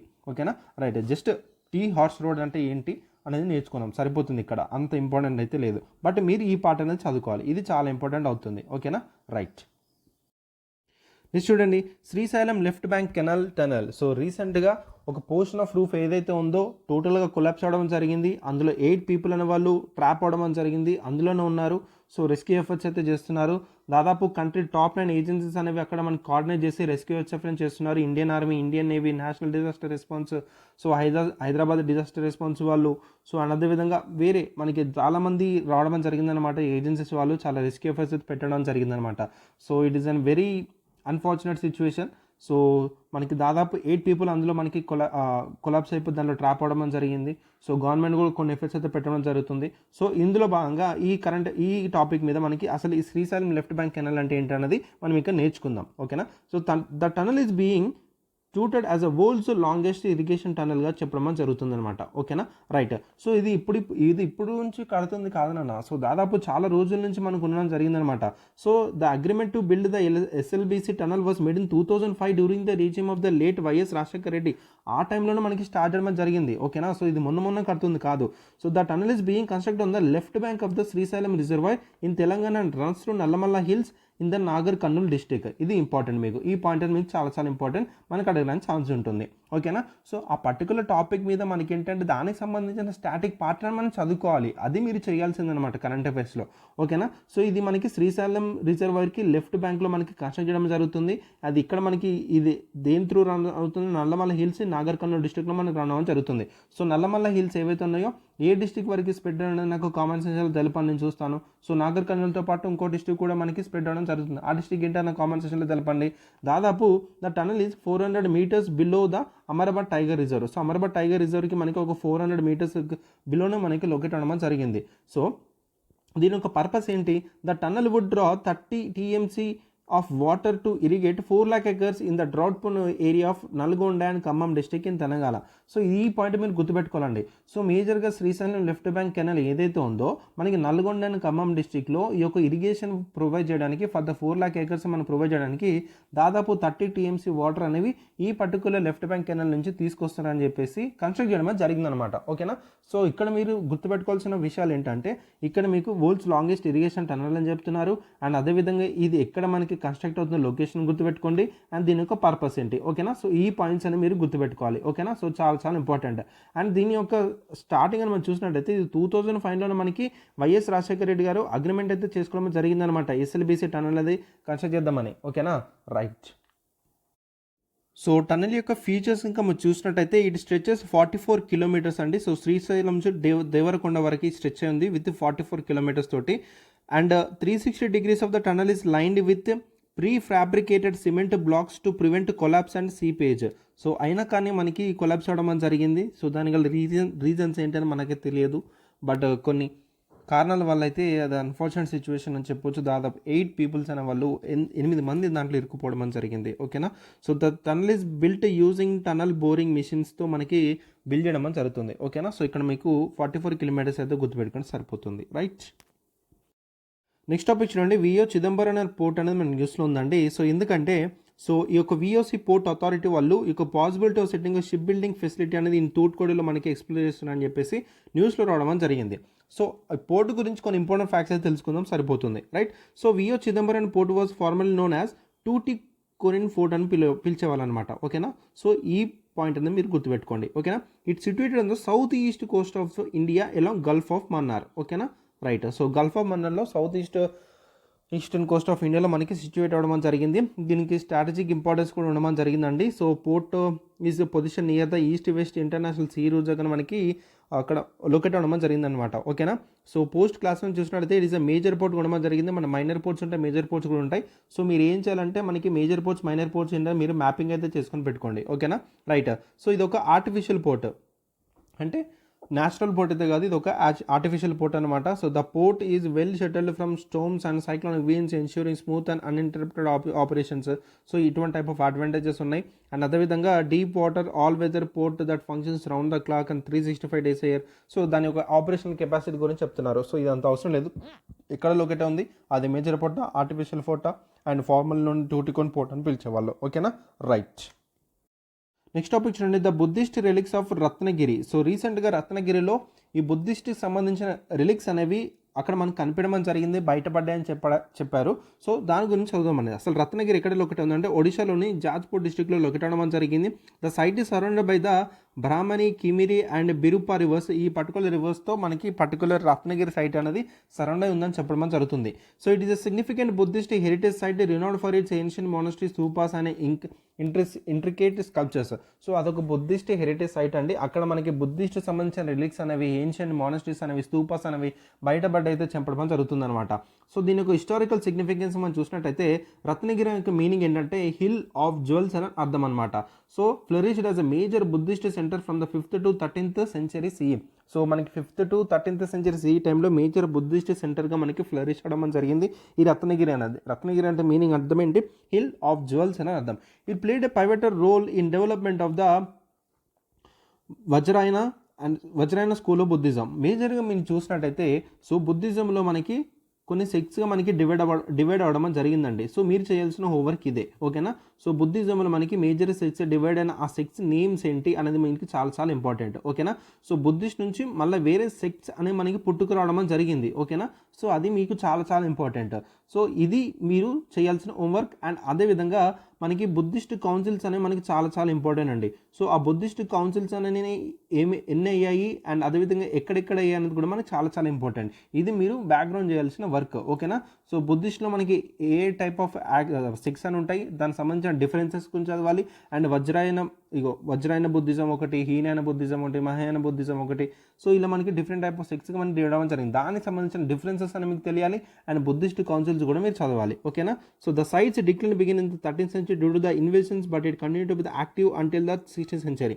సో 13th century టైంలో మనకి సైట్ అండ్ డిక్లైన్ అవడం స్టార్ట్ అయిందని చెప్తున్నాను due to the invasions and initial excavations between the 1958 and the 1961 revealed extensive Buddhist establishments including a brick stupa, 3 monastic complexes, 8 temples and over 700 votive stupas. So వాళ్ళ మధ్య బుద్ధిస్ట్కి సంబంధించిన స్తూపాస్ కానీ relics కానీ అక్కడ మన బయటపడ్డాయని చెప్పడం జరుగుతుంది డ్యూరింగ్ ద 1958-1961 ఆ టైంలో. ఓకేనా, ఇది ఒక ఇంపార్టెంట్ బుద్ధిస్ట్ సెంటర్గా ఉందని చెప్తున్నారు ఇన్ ద ఏన్షియంట్ టైంలో. ఓకేనా, సో చాలా చాలా ఇంపార్టెంట్, గుర్తుపెట్టుకోండి. మీరు చేయాల్సిన వర్క్ ఏంటంటే టోటల్గా బుద్ధిస్ట్ చాప్టర్ గురించి టోటల్గా మీరు చదువుకోండి. అండ్ బుద్ధిజం జైనిజం మీద క్వశ్చన్ లేకుండా ఏ పేపర్ ఉండదు. ఓకేనా, చాలా చాలా ఇంపార్టెంట్ ఇది మీది. ఓకేనా, సో బుద్ధిజం అండ్ జైనిజం అనే టాపిక్ మీద క్వశ్చన్ లేకుండా ఏ క్వశ్చన్ పేపర్ అనేది ఉండదు. ఓకేనా, సో మీరు చేయాల్సిన వర్క్ ఏంటి, సో టోటల్గా మీరు బుద్ధిజం అండ్ జైనిజం టాపిక్ అనేది మీరు నేర్చేసుకోవాలి, సరిపోతుంది. ఓకేనా, రైట్. సో ఏ క్వశ్చన్ వచ్చినా మీరు ఆన్సర్ చేసే విధంగా మీ దగ్గర నాలెడ్జ్ అనేది ఉండాలి. ఈవెన్ దో మనకు అక్కడ 4 స్టేట్మెంట్స్ ఇచ్చినా కానీ ఆ 4 స్టేట్మెంట్స్లో మిగతా 2 స్టేట్మెంట్స్ తెలియకపోయినా 2 స్టేట్మెంట్స్ మీదనైనా మనం నాలెడ్జ్ అనేది సంపాదించుకోవాలి. ఆ విధంగానైనా మనం మిగతా స్టేట్మెంట్స్ ఎలిమెంట్ చేసి మనం ఆన్సర్ చేసే స్కోప్లో ఉంటాము. ఓకేనా, సో ఆ విధంగా ప్రిపరేషన్ ఉండాలి. ప్రతిదీ 100% ఏది మన దగ్గర ఉండదండి. ఓకేనా, సో ప్రతిదీ నేర్చుకోవడానికి మనకు ఉండదు, కానీ నేర్చుకున్న దాంట్లో మనం ఏ విధంగా ఆన్సర్ చేసి దాన్ని ఎలిమినేట్ చేసి మనం చేస్తున్నాం అనేది చాలా చాలా ఇంపార్టెంట్. ఓకేనా, రైట్. సో ఆర్కియాలజీ వాళ్ళు ఏమేమి ఫైండ్ చేశారు అనేది ఇక్కడ మనకి ఇచ్చారండి. సో బుద్ధ హెడ్ అనేది కనుగొన్నారు. The largest ever discovered in Odisha possible in all of ఇండియాలో మనకి లార్జెస్ట్ ఎవర్ డిస్కవరీ కనుగొనడం జరిగింది బుద్ధ హెడ్ అని. దాదాపు 1.4 మీటర్ టాల్ ఉందండి. సో ఈ పాయింట్ అయితే గుర్తుపెట్టుకోండి, మనకు అడగొచ్చు. ఓకేనా, so what is stupas arranged in the sequence signifying spiritual offerings of the site role as pilgrim destination. So what is stupas అనుకుంటున్నాయి. ఇక్కడ మీకు స్తూపాస్ అంటే మీనింగ్ కూడా అర్థం తెలియాలండి. ఓకేనా, సో చేయండి కొంచెం బ్యాక్గ్రౌండ్ చేయండి. స్తూపాస్ అంటే ఏంటి అండ్ విహారాస్ అంటే ఏంటి, సో ఇది కూడా మీకు చాలా చాలా ఇంపార్టెంట్. ఓకేనా, అడగడానికి ఛాన్స్ ఉంటుంది, రైట్. సో అండ్ అదేవిధంగా మానస్ట్రీస్ అండ్ శ్రీన్ కాంప్లెక్స్ అని కూడా కనుగొనడం అక్కడ మనకి కనిపించని చెప్పారు. And stone tables, inscription, Buddhist deities and symbols, bricks and stone structures and shrine complex. So ఇది ఈ chaityagriha found in near by sites. Ratnagiri features shrine complex with the unique shape అక్కడ కనిపించడం జరిగింది. సో చైత్యస్ అంటే ఏంటి, విహారస్ అంటే ఏంటి, స్తూపాస్ అంటే ఏంటి, వీటి గురించి మీకు తెలియాలన్నమాట. ఇది మనకి ఆర్ట్ అండ్ ఆర్ట్ కల్చర్ మనకి పాటడం జరుగుతుంది. బట్ డెఫినెట్గా వీటి మీద మనకి క్వశ్చన్స్ ఇంతకుముందు అడిగిన సందర్భాలు చాలా ఉన్నాయి. సో మీరు చైత్యాస్, విహారాస, స్తూపాస్ మీద కొంచెం చదువుకొని పెట్టుకోండి. ఓకేనా, రైట్. ఇక్కడ ఈ స్లైడ్లో మీరు గుర్తుపెట్టుకోవాల్సిన పాయింట్ ఏంటంటే బుద్ధ హెడ్ ఏదైతే మనకు కనుగొన్నారో అది ఎక్కడ కనుగొన్నారు రీసెంట్గా మనకు అడగడానికి ఛాన్స్ ఉంటుంది. ఇది మనకి రత్నగిరిలో మనకి కనుగొన్నారు. ఈ రత్నగిరి ఎక్కడ ఉంది, మనకి ఒడిశాలో లొకేట్ ఉంది. అండ్ ఇది మనకి ఇండియాలోనే లార్జెస్ట్గా మనకు ఇండియాలోనే లార్జెస్ట్ డిస్కవర్డ్ అని మనకి చెప్పడం జరుగుతుంది అనమాట. సో ఈ పాయింట్ అది గుర్తుపెట్టుకోండి, రైట్. నెక్స్ట్ టాపిక్ చూడండి, జోనల్ కౌన్సిల్ గురించి మన టాపిక్లో వచ్చిందండి. సో దీని గురించి కొన్ని ఇంపార్టెంట్ ఫ్యాక్ట్స్ తెలుసుకుందాం. రీసెంట్గా మనకి 27th meeting of western zonal council అని పూణే జరిగింది. ఈ మీటింగ్ గాను యూనియన్ మినిస్టర్ అమిత్ షా గారు చైర్ చేయడం జరిగిందనమాట. ఓకేనా, సో ఈ మీటింగ్కి చైర్మన్గా వహించడం జరిగింది. సో ఇప్పుడు మనకి జోనల్ కౌన్సిల్ గురించి కొన్ని ఇంపార్టెంట్ ఫ్యాక్ట్స్ అయితే తెలుసుకుందాం. జోనల్ కౌన్సిల్ సార్ మనకి స్టాచ్యుటరీ బాడీస్ చాలా చాలా ఇంపార్టెంట్. స్టాచ్యుటరీ బాడీస్ ఉంటాయి, కాన్స్టిట్యూషనల్ బాడీస్ ఉంటాయి, అండ్ అదేవిధంగా నాన్ కాన్స్టిట్యూషనల్ బాడీస్ ఉంటాయి. వీటి మధ్య మీకు డిఫరెన్స్ అనేది తెలియాలి, చాలా చాలా ఇంపార్టెంట్. ఓకేనా, సో స్టాచ్యుటరీ బాడీ అంటే ఏదైనా ఒక యాక్ట్ ద్వారా బాడీ అనేది క్రియేట్ చేయబడితే మనం స్టాచ్యుటరీ బాడీ అంటాం. ఏదైనా బాడీ అనేది మనకి కాన్స్టిట్యూషన్లో మెన్షన్ చేయబడిన ఆర్టికల్స్ దానికి ఉంటే అది మనం కాన్స్టిట్యూషనల్ బాడీ అంటాం. నాన్ కాన్స్టిట్యూషనల్ బాడీ అంటే మనకి ఏదైనా ఒక రిజల్యూషన్ ద్వారా మన బాడీ క్రియేట్ చేయబడితే దాన్ని రిజల్యూషన్ బాడీ అంటాం, లేకపోతే ఎగ్జిక్యూటివ్ బాడీ అంటాం, లేకపోతే నాన్ కాన్స్టిట్యూషనల్ బాడీ అంటామో జరుగుతుంది అనమాట.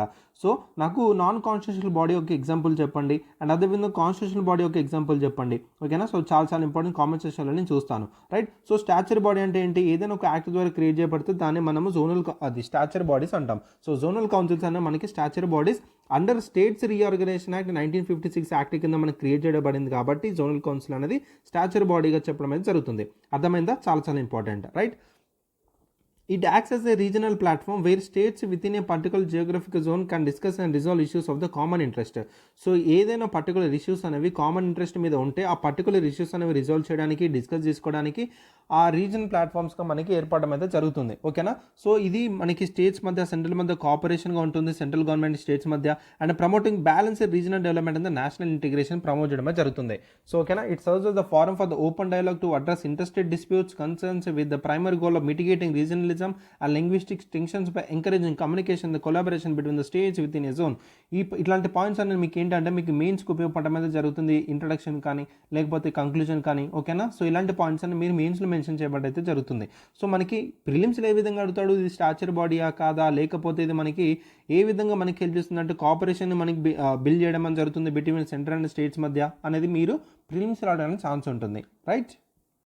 నెక్స్ట్ టాపిక్ చూడండి. దీని యొక్క స్ట్రక్చర్ కనుక మనం చూసినట్టయితే అండర్ 1956 యాక్ట్లో ఇండియా ఇస్ డివైడెడ్ ఇంటూ 5 జోన్స్కి మనకి డివైడ్ అవ్వడం అని జరిగిందనమాట. With its own zonal council. మనకి northern, central, eastern, western, southern జోన్స్గా మనకి డివైడ్ అవ్వడం జరిగింది. సో ఇప్పుడు ప్రతి జోన్కి ఒక్కొక్క జోనల్ కౌన్సిల్ అయితే ఉండడం జరిగింది.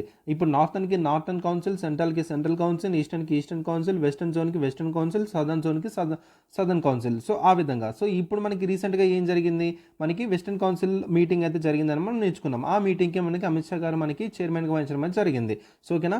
So the north east council was setup under the north eastern council act 1972. ఈ పాయింట్ మీకు చాలా చాలా ఇంపార్టెంట్. సో ఇక్కడ మనకి నార్త్ ఈస్టర్న్ కౌన్సిల్ ఒక్కటి మాత్రమే మనకి ఏ యాక్ట్ ద్వారా మనకి క్రియేట్ చేయబడ్డది అంటే నార్త్ ఈస్టర్న్ కౌన్సిల్ యాక్ట్ 1972 ద్వారా మనకి సెటప్ చేయడం జరిగిందనే పాయింట్ మీరు గుర్తుపెట్టుకోవాలి.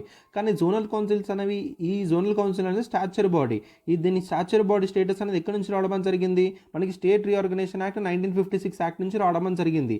ఈ జోనల్ కౌన్సిల్స్ అనేవి ఈ యాక్ట్ నుంచి మనం క్రియేట్ చేయమని చదువుకున్నాం. కానీ నార్త్ ఈస్టర్న్ కౌన్సిల్ ఒక్కటి మాత్రం మనకి నార్త్ ఈస్టర్న్ కౌన్సిల్ 1972 నుంచి మనకి రావడం జరిగింది అనే పాయింట్ మీరు గుర్తుపెట్టుకోవాలి, ఓకేనా.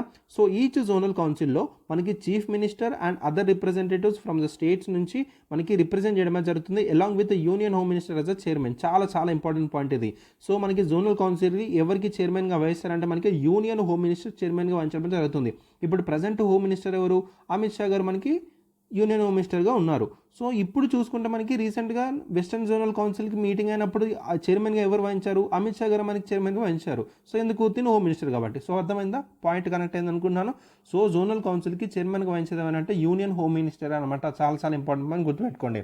So the chief minister of state ఎవరైతే ఉన్నారో ఆ పర్టికులర్ జోన్ ఎవరైతే ఉంటారో ఆ జోన్ నుంచి వైస్ చైర్మన్గా వహించడం అయితే జరుగుతుంది అనమాట జోనల్ కౌన్సిల్కి బై రొటేషన్ వైజ్గా, ఓకేనా. సో ఇప్పుడు ఫర్ ఎగ్జాంపుల్ సదర్న్ జోన్ సంబంధించిన స్టేట్స్ నుంచి సదర్న్ జోనల్ కౌన్సిల్ అని మీటింగ్ హెల్డ్ అయింది. ఈ మీటింగ్కి చైర్మన్గా వహించేది ఎవరు, union home minister. So union home minister కింద మనకి ఏంటి ఎవరు ఉంటారు, వైస్ చైర్మన్ ఉంటారనమాట. ఈ వైస్ చైర్మన్ అనేది సదర్న్ స్టేట్ నుంచి ఏ పర్టికులర్ స్టేట్ ఎవరైతే సీఎం ఉంటారో ఆ సీఎం ఒక రొటేషనల్ బేసిస్ మీద చైర్మన్గా వహించడం, వైస్ చైర్మన్గా వహించడం అయితే జరుగుతుందనే పాయింట్ మీరు గుర్తుపెట్టుకోవాలి, ఓకేనా. Union minister also invited to participate in the meeting of the zonal council as per the requirement. So union ministers కూడా వాళ్ళు ఇన్వైట్ చేశారు అనే ఒకటి పాయింట్ అయితే మెన్షన్ చేస్తారు. బట్ ఏంటంటే చైర్మన్ ఎవరు, వైస్ చైర్మన్ ఎవరు అనేది పాయింట్ గుర్తుపెట్టుకోవాలి.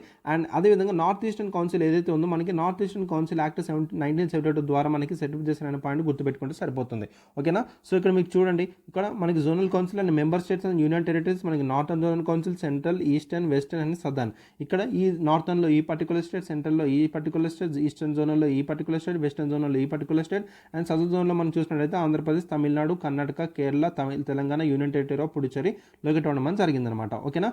అండ్ అదేవిధంగా మీకు నార్త్ ఈస్టర్న్ కౌన్సిల్లో మనకి ఎవరెవరు ఉంటారో మనకి చాలా చాలా ఇంపార్టెంట్. సో నార్త్ ఈస్టర్న్ కౌన్సిల్లో మనకి ఏ స్టేట్స్ ఉంటారో నాకు కామెంట్ సెక్షన్లో తెలపని నేను చూస్తాను, ఓకేనా. సో చాలా చాలా ఇంపార్టెంట్ అండి ఇది, రైట్.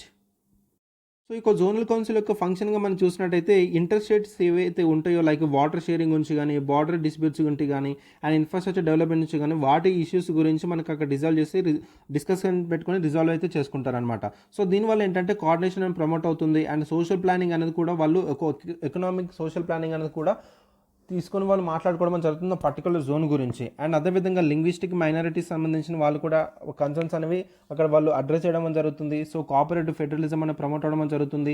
కోఆపరేటివ్ ఫెడరలిజం అంటే ఈజ్ నథింగ్ బట్ మనకి సెంట్రల్ అండ్ స్టేట్ కోఆపరేటివ్గా ఉండి వాళ్ళు ఏదైనా ప్రాబ్లం గురించి కానీ ఏదైనా ఇష్యూ గురించి కానీ రిజాల్వ్ చేసుకొని డిస్కస్ చేస్తే దాన్ని కోఆపరేటివ్ ఫెడరలిజం అయితే జరుగుతుంది. జస్ట్ సింపుల్ వర్డ్స్లో నేను ఎక్స్ప్లెయిన్ చేస్తున్నాను. బట్ మనకి పాలి టెర్మినాలజీలో చెప్పాలంటే ఇంకా బాగా చెప్పొచ్చు. జస్ట్ మీకు సింపుల్ లాంగ్వేజ్లో చెప్పాలని చెప్పేసి ఆ విధంగా చెప్పడం జరుగుతుంది. సో ఈ విధంగా మనకి ఏంటంటే సెంటర్కి స్టేట్కి ఒక ఓపెన్ కమ్యూనికేషన్ మనకైతే జోనల్ కౌన్సిల్స్ అయితే ఉండడం అయితే జరిగిందనమాట, ఓకేనా. చాలా చాలా ఇంపార్టెంట్, రైట్. సో అండ్ అదేవిధంగా zonal councils can discuss and make recommendations however the decisions are not binding. ఇది చాలా important point. So zonal councils అనేవి మనకి రికమెండేషన్స్ అయితే చేయొచ్చు అండి ఏదైనా దాని మీద డిస్కస్ చేసినప్పుడు. కానీ ఆ రికమెండేషన్స్ ఏవైతే ఇస్తాయో ఆ డెసిషన్స్ ఏవైతాయో అది నాట్ బైండింగ్ అనమాట. అది తప్పకుండా చేయాలని మనకైతే ఏం లేదు. జస్ట్ అది మనకి రికమెండేషన్ ఇన్ నేచర్, ఓకేనా, జస్ట్ రికమెండ్ చేస్తారు, జస్ట్ అడ్వైజర్ ఇన్ నేచర్ అని చెప్పవచ్చు. అడ్వైజ్ చేస్తారు, అడ్వైస్ తీసుకుంటారో లేదని మనకు అవసరం లేదు, just they are not binding. So అది మనం తప్పకుండా చేయాల్సిన మ్యాండేటరీ అయితే కాదు, ఓకేనా. ఈ పాయింట్ కూడా గుర్తుపెట్టుకోండి మీరు, ఓకేనా, చాలా చాలా ఇంపార్టెంట్. సో జోనల్ కౌన్సిల్ ఎవరు చైర్మన్గా ఉంటారు అండ్ ఎవరు వైస్ చైర్మన్గా ఉంటారు, అండ్ మనకి ఉన్న జోనల్ కౌన్సిల్స్ ఏంటి, అండ్ అదేవిధంగా నార్త్ ఈస్టర్న్ సంబంధించిన జోనల్ కౌన్సిల్ కూడా నేర్చుకున్నాం. నార్త్ ఈస్టర్న్లో మనకి ఏ పర్టికులర్ స్టేట్ ఉంటుంది అనేది ఏ యాక్ట్ ద్వారా మనకి క్రియేట్ చేయబడిందని నేర్చుకున్నాము. దాని యొక్క ఫంక్షన్స్ గురించి కూడా మనం నేర్చుకున్నాము. అండ్ అదేవిధంగా వాళ్ళ యొక్క రికమెండేషన్స్ ఏ విధంగా ఇస్తారో అనేది తీసుకొని అది రికమెండేషన్స్ అనే ఫైనల్ బైండింగ్ కూడా కాదని కూడా మనం నేర్చుకోవడం అయితే జరిగింది, ఓకేనా. Right, these are the important points regarding the zonal council అండి. సో మీరు ఏం చేయాలంటే మీరు ఒక్కసారి పాలిటీ బుక్లోకి వెళ్ళి మీరు దాని నుంచి కొంచెం నోట్స్ అనేది ప్రిపేర్ చేసుకొని పెట్టుకోండి, సరిపోతుంది, ఓకేనా. సో ఇన్ డీటెయిల్గా మీకు పాలిటీలో మీకు ఉంటుందన్నమాట జోనల్ కౌన్సిల్స్ గురించి, ఓకేనా. రైట్, సో జోనల్ కౌన్సిల్స్ మీద ఎందుకు ఇంపార్టెంట్గా నేను చెప్తున్నానంటే మనకి గ్రూప్ 2లో కానీ గ్రూప్ 3లో కానీ గ్రూప్ 1లో కానీ మనకి ఏంటంటే ఇంటర్ స్టేట్కి సంబంధించిన రిలేషన్స్ కానీ ఇంటర్ స్టేట్ సంబంధించిన డిస్ప్యూట్స్ మీద కానీ క్వశ్చన్స్ అనేది దిగడానికి చాలా స్కోప్ ఉంటుంది, తప్పకుండా వాటి మీద అడుగుతాడు.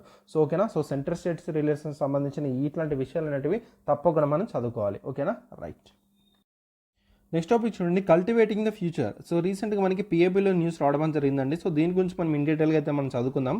సో బయోటెక్నాలజీ అండ్ అగ్రికల్చర్ ఏ విధంగా మనకి ట్రాన్స్ఫార్మ్ చేస్తుంది ఒక క్రాప్ ప్రొడక్షన్ అనే దాని మీద మనకి మేజర్గా ఫోకస్ చేసి ఈ యొక్క న్యూస్ రావడం జరిగింది.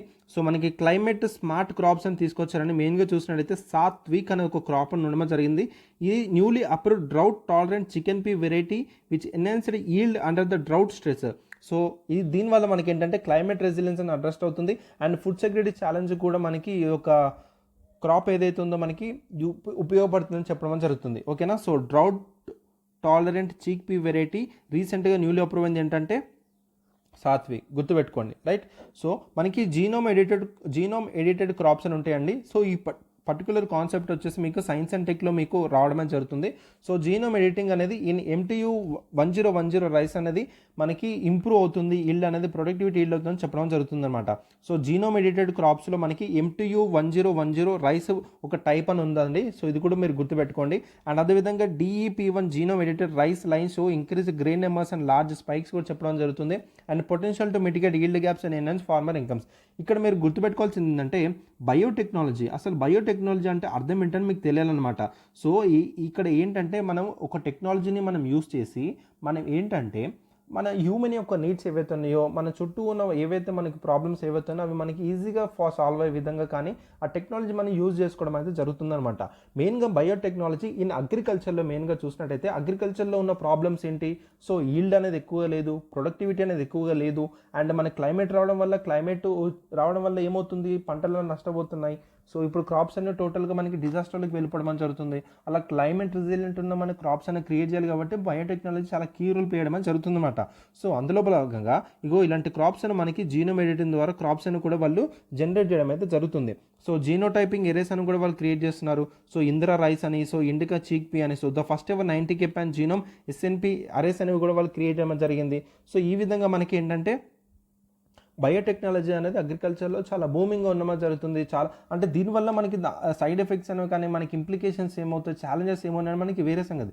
బట్ దీనివల్ల ఏంటంటే అగ్రికల్చర్లో మనకి తప్పకుండా యూజ్ అయ్యే విధంగా మనకి దాన్ని వాడుకోవాలని చెప్పేసి తీసుకొచ్చారు.